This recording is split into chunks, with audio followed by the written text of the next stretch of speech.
You're right. So season two, we've been begging for season two. I'll tell you why we haven't had a season two yet. I think we haven't had a season two yet because we had such great, the show did so well. We had 1.2 million viewers. The show did phenomenal.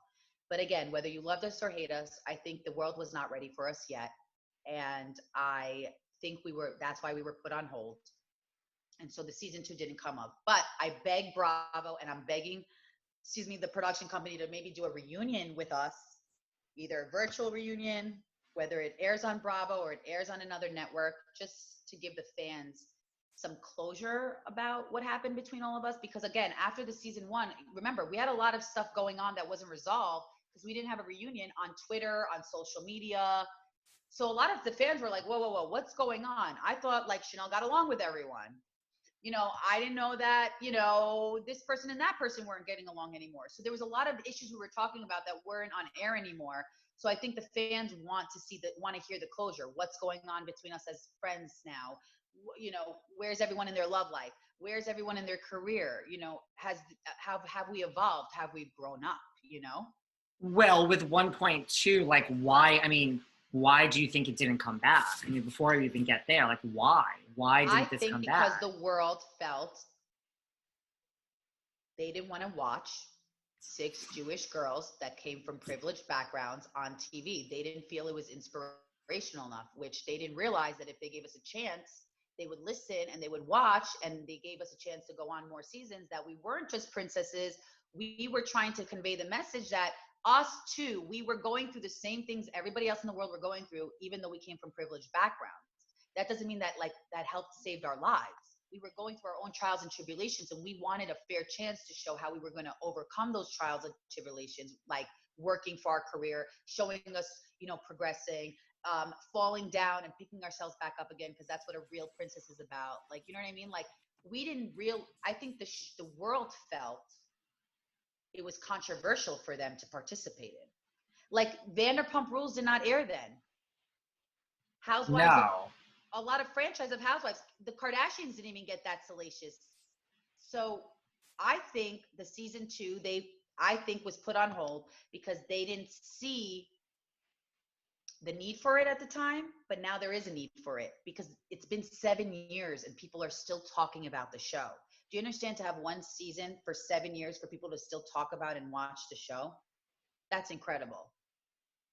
Welcome to Bravo. Welcome to Bravo. And it's all because of Bravo. Bravo helped.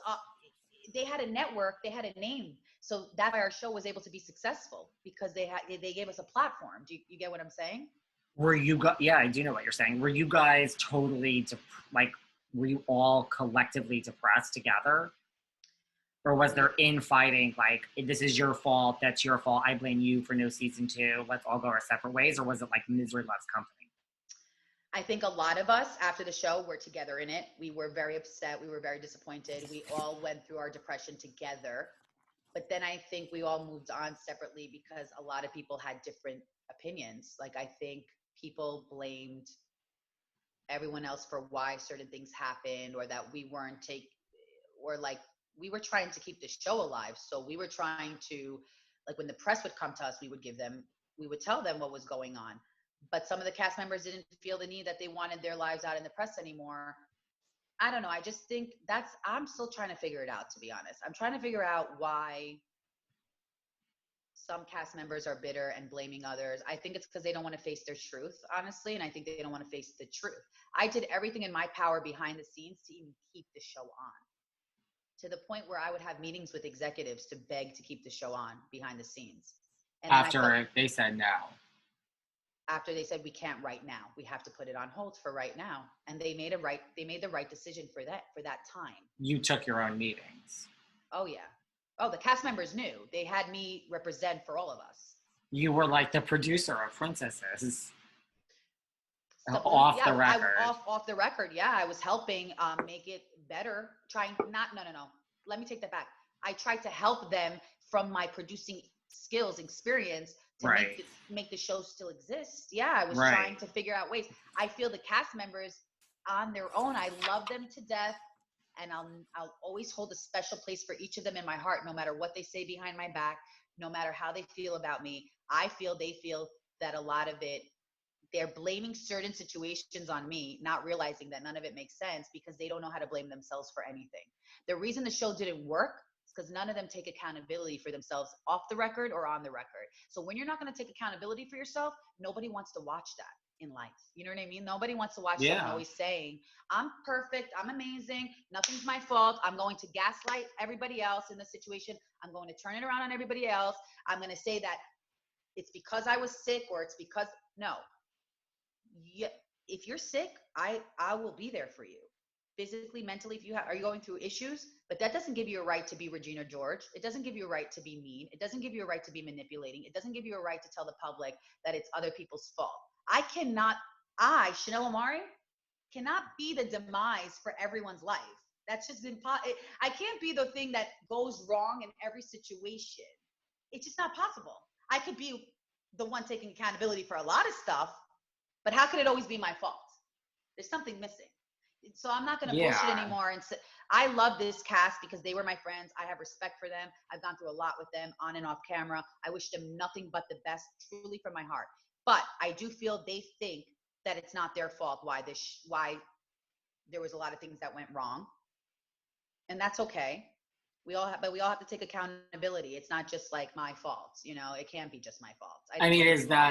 They don't all think it's is that the collective thing amongst the five of them? They think it's your fault? No, I think that they're jealous that I have had certain success in other areas in this industry, and I think they don't know how to handle it. And I think that they feel, instead of talking to me about it, which I've tried to talk to them about a lot of stuff, when the show, you know, how I felt behind the scenes with them, how I felt to my face, how they were doing me wrong. But again, you know, I have nothing but love for them. And I think that they need to realize that the show was nobody's fault.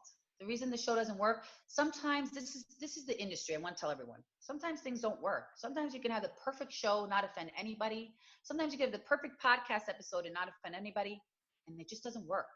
But you can't blame people for that. You got to look inside yourself and say, what can I do better? Let me stop blaming. Let's start, you know, I felt that people felt very competitive, and I don't like competition, and I don't do well with competition because I'm not here to compete with anybody. I'm here to help make it work for everybody. That's my personality. I was the peacemaker on the show, and I was tired of being the peacemaker on and off the show, because with Chanel Omari, something I want everyone to know about me, and I know I'm talking in third person, I'm the nicest person. I have the best heart. But if you're going to push me to the end and you're going to make me feel like I'm the villain and I don't exist, and you're going to bully me and you're going to make me feel like I'm a piece of shit all the time when I know that's not the truth, and you're not saying what I'm not even saying what everybody really should know about you, sorry, I'm going to stand up for myself. That's where the strong bitch in me comes out. Sorry, that's where Coco is Coco. That's why I have an alter ego. Well, and if you're you're going to let me be a pushover? You know me. I get G, David. Well, you know those hoops are going on. You know that I don't take shit. And a lot of them did not tell the truth, and they know that. They might say, I have my truth, but it's not the real truth.